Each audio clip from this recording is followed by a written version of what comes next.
अगर कभी आपके शहर पर न्यूक्लियर अटैक हो गया तो आप क्या करेंगे? सोचिए, एक पल में सब कुछ खत्म हो सकता है। घर, लोग, सपने, सब राख में बदल सकता है। लेकिन क्या वाकई आप कुछ कर सकते हैं ताकि जिंदा बच सकें?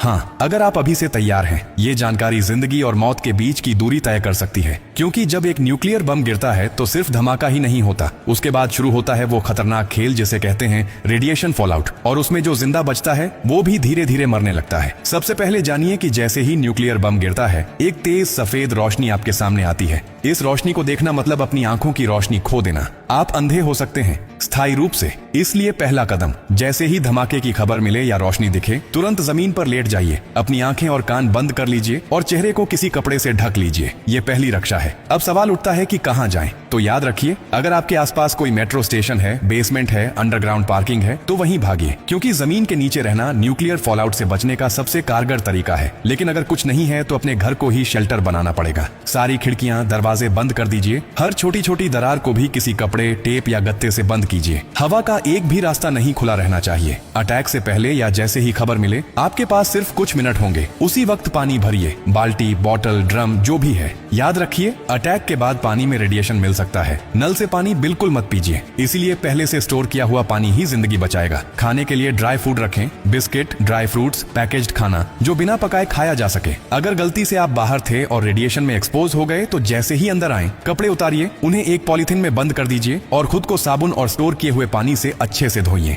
याद रहे, नल का पानी नहीं, सिर्फ स्टोर किया हुआ पानी इस्तेमाल करना है। न्यूक्लियर ब्लास्ट के बाद सबसे खतरनाक समय होता है पहला 24 घंटा। इस दौरान बाहर जाना मतलब मौत को बुलावा देना। इसीलिए 24 घंटे अपने शेल्टर से बाहर बिल्कुल मत निकलिए। अगर सरकार की तरफ से संपर्क हो जाए तो निर्देशों का पालन कीजिए। लेकिन अगर कोई सूचना नहीं मिले तो कम से कम 72 घंटे तक बाहर मत निकलिए। 3 दिन, सिर्फ 3 दिन अगर आपने सही तरीके से बिता लिए तो जान बच सकती है। और हाँ, टेक्नोलॉजी की भी तैयारी कर लीजिए। न्यूक्लियर अटैक के बाद एक इलेक्ट्रोमैग्नेटिक पल्स EMP उठती है, जो आपके मोबाइल, लैपटॉप, इलेक्ट्रॉनिक चीजें सब खराब कर सकती है। इसलिए एक पुराना एंड्रॉइड फोन, एक पावर बैंक और एक वॉकी टॉकी को एल्यूमिनियम फॉइल में लपेटकर किसी स्टील बॉक्स में रखें। ये आपको बाकी दुनिया से संपर्क में रखेगा। सबसे जरूरी बात, घबराइए मत, पैनिक नहीं करना है। हर फैसला सोच समझ कर लीजिए, क्योंकि न्यूक्लियर अटैक एक टाइम गेम है। जो जितना शांत रहेगा, उसकी जान बचने के चांस उतने ही ज्यादा होंगे। और याद रखिए, ये जानकारी सिर्फ आपके लिए नहीं, बल्कि आपके परिवार, दोस्तों, पड़ोसियों और पूरे समाज के लिए है। क्या आप अकेले सुरक्षित रहना चाहते हैं? नहीं ना? तो इस जानकारी को हर उस इंसान तक पहुंचाइए